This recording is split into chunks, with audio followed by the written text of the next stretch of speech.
ನಿನ್ನೆ ದಿನ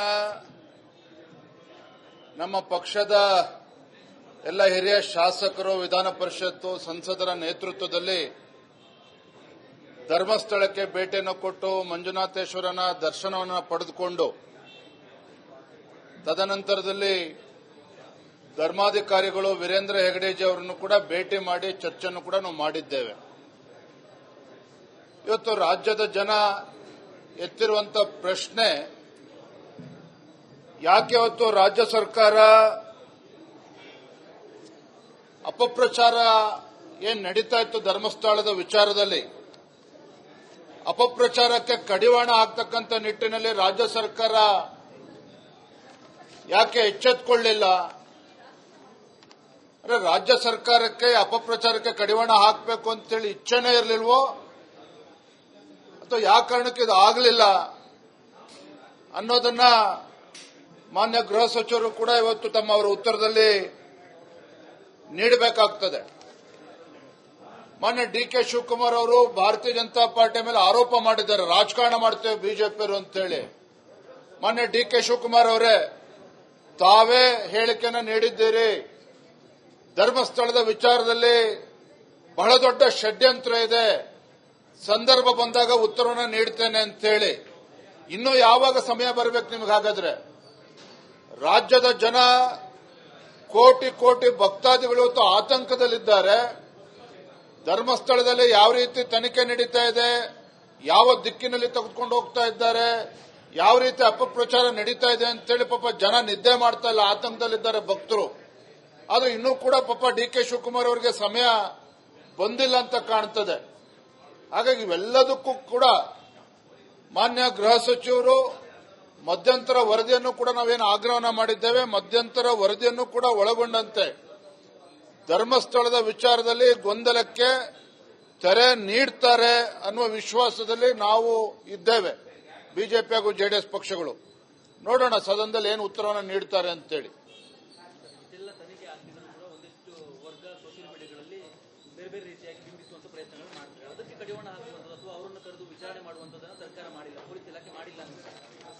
ಆಗಲೇ ಹೇಳಿದ್ನಲ್ಲ, ರಾಜ್ಯ ಸರ್ಕಾರ ಬೇರೆ ಬೇರೆ ವಿಚಾರದಲ್ಲಿ, ತುಮಕೂರು ಪ್ರಕರಣದಲ್ಲಿ ನಮ್ಮ ಕಾರ್ಯಕರ್ತೆ ಮೇಲೆ ಎಫ್ಐಆರ್ ರಿಜಿಸ್ಟರ್ ಮಾಡ್ತಾರೆ ಪದೇ ಪದೇ.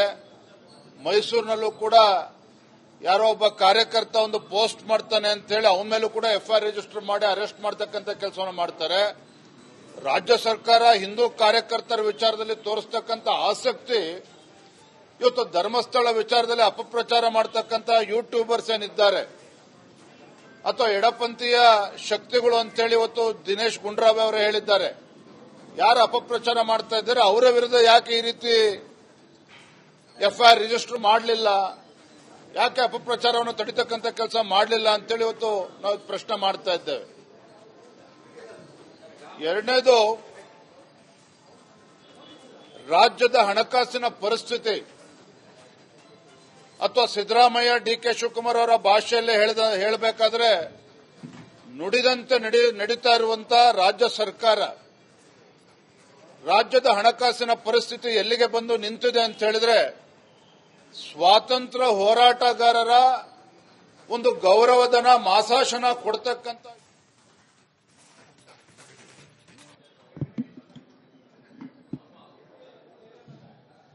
ನಿನ್ನೆ ದಿನ ನಮ್ಮ ಪಕ್ಷದ ಎಲ್ಲ ಹಿರಿಯ ಶಾಸಕರು, ವಿಧಾನ ಪರಿಷತ್ತು, ಸಂಸದರ ನೇತೃತ್ವದಲ್ಲಿ ಧರ್ಮಸ್ಥಳಕ್ಕೆ ಭೇಟಿಯನ್ನು ಕೊಟ್ಟು ಮಂಜುನಾಥೇಶ್ವರನ ದರ್ಶನವನ್ನು ಪಡೆದುಕೊಂಡು ತದನಂತರದಲ್ಲಿ ಧರ್ಮಾಧಿಕಾರಿಗಳು ವೀರೇಂದ್ರ ಹೆಗಡೆಜಿ ಅವರನ್ನು ಕೂಡ ಭೇಟಿ ಮಾಡಿ ಚರ್ಚೆಯನ್ನು ಕೂಡ ನಾವು ಮಾಡಿದ್ದೇವೆ. ಇವತ್ತು ರಾಜ್ಯದ ಜನ ಎತ್ತಿರುವಂತ ಪ್ರಶ್ನೆ, ಯಾಕೆ ಇವತ್ತು ರಾಜ್ಯ ಸರ್ಕಾರ ಅಪಪ್ರಚಾರ ಏನ್ ನಡೀತಾ ಇತ್ತು ಧರ್ಮಸ್ಥಳದ ವಿಚಾರದಲ್ಲಿ, ಅಪಪ್ರಚಾರಕ್ಕೆ ಕಡಿವಾಣ ಹಾಕ್ತಕ್ಕಂಥ ನಿಟ್ಟಿನಲ್ಲಿ ರಾಜ್ಯ ಸರ್ಕಾರ ಯಾಕೆ ಎಚ್ಚೆತ್ತುಕೊಳ್ಳಿಲ್ಲ? ಅಂದ್ರೆ ರಾಜ್ಯ ಸರ್ಕಾರಕ್ಕೆ ಅಪಪ್ರಚಾರಕ್ಕೆ ಕಡಿವಾಣ ಹಾಕಬೇಕು ಅಂತೇಳಿ ಇಚ್ಛೆನೇ ಇರಲಿಲ್ವೋ ಅಥವಾ ಯಾವ ಕಾರಣಕ್ಕೆ ಇದು ಆಗಲಿಲ್ಲ ಅನ್ನೋದನ್ನ ಮಾನ್ಯ ಗೃಹ ಸಚಿವರು ಕೂಡ ಇವತ್ತು ತಮ್ಮ ಅವರ ಉತ್ತರದಲ್ಲಿ ನೀಡಬೇಕಾಗ್ತದೆ. ಮೊನ್ನೆ ಡಿ.ಕೆ. ಶಿವಕುಮಾರ್ ಅವರು ಭಾರತೀಯ ಜನತಾ ಪಾರ್ಟಿ ಮೇಲೆ ಆರೋಪ ಮಾಡಿದ್ದಾರೆ, ರಾಜಕಾರಣ ಮಾಡ್ತೇವೆ ಬಿಜೆಪಿಯವರು ಅಂತೇಳಿ. ಮೊನ್ನೆ ಡಿ.ಕೆ. ಶಿವಕುಮಾರ್ ಅವರೇ ತಾವೇ ಹೇಳಿಕೆಯನ್ನು ನೀಡಿದ್ದೀರಿ, ಧರ್ಮಸ್ಥಳದ ವಿಚಾರದಲ್ಲಿ ಬಹಳ ದೊಡ್ಡ ಷಡ್ಯಂತ್ರ ಇದೆ, ಸಂದರ್ಭ ಬಂದಾಗ ಉತ್ತರವನ್ನು ನೀಡ್ತೇನೆ ಅಂತೇಳಿ. ಇನ್ನು ಯಾವಾಗ ಸಮಯ ಬರಬೇಕು ನಿಮ್ಗೆ? ಹಾಗಾದ್ರೆ ರಾಜ್ಯದ ಜನ ಕೋಟಿ ಕೋಟಿ ಭಕ್ತಾದಿಗಳು ಇವತ್ತು ಆತಂಕದಲ್ಲಿದ್ದಾರೆ. ಧರ್ಮಸ್ಥಳದಲ್ಲಿ ಯಾವ ರೀತಿ ತನಿಖೆ ನಡೀತಾ ಇದೆ, ಯಾವ ದಿಕ್ಕಿನಲ್ಲಿ ತೆಗೆದುಕೊಂಡು ಹೋಗ್ತಾ ಇದ್ದಾರೆ, ಯಾವ ರೀತಿ ಅಪಪ್ರಚಾರ ನಡೀತಾ ಇದೆ ಅಂತೇಳಿ ಪಾಪ ಜನ ನಿದ್ದೆ ಮಾಡ್ತಾ ಇಲ್ಲ, ಆತಂಕದಲ್ಲಿದ್ದಾರೆ ಭಕ್ತರು. ಅದು ಇನ್ನೂ ಕೂಡ ಪಾಪ ಡಿ.ಕೆ. ಶಿವಕುಮಾರ್ ಅವರಿಗೆ ಸಮಯ ಬಂದಿಲ್ಲ ಅಂತ ಕಾಣ್ತದೆ. ಹಾಗಾಗಿ ಇವೆಲ್ಲದಕ್ಕೂ ಕೂಡ ಮಾನ್ಯ ಗೃಹ ಸಚಿವರು ಮಧ್ಯಂತರ ವರದಿಯನ್ನು ಕೂಡ ನಾವೇನು ಆಗ್ರಹನ ಮಾಡಿದ್ದೇವೆ, ಮಧ್ಯಂತರ ವರದಿಯನ್ನು ಕೂಡ ಒಳಗೊಂಡಂತೆ ಧರ್ಮಸ್ಥಳದ ವಿಚಾರದಲ್ಲಿ ಗೊಂದಲಕ್ಕೆ ತೆರೆ ನೀಡ್ತಾರೆ ಅನ್ನುವ ವಿಶ್ವಾಸದಲ್ಲಿ ನಾವು ಇದ್ದೇವೆ, ಬಿಜೆಪಿ ಹಾಗೂ ಜೆಡಿಎಸ್ ಪಕ್ಷಗಳು. ನೋಡೋಣ ಸದನದಲ್ಲಿ ಏನು ಉತ್ತರವನ್ನು ನೀಡ್ತಾರೆ ಅಂತೇಳಿ.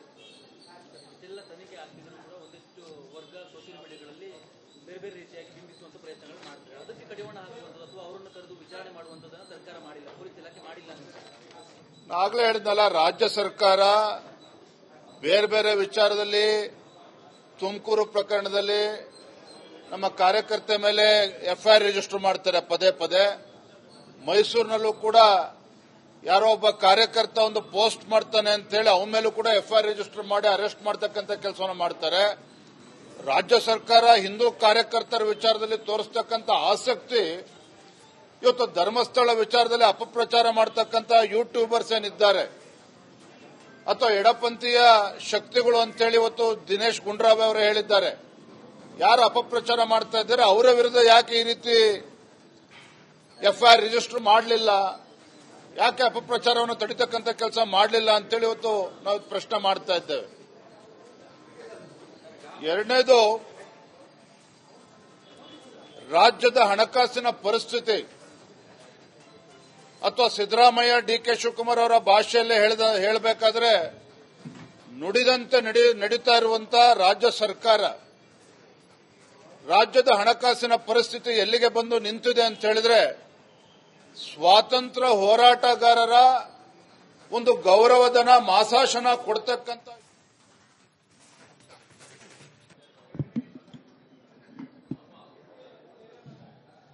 ನಿನ್ನೆ ದಿನ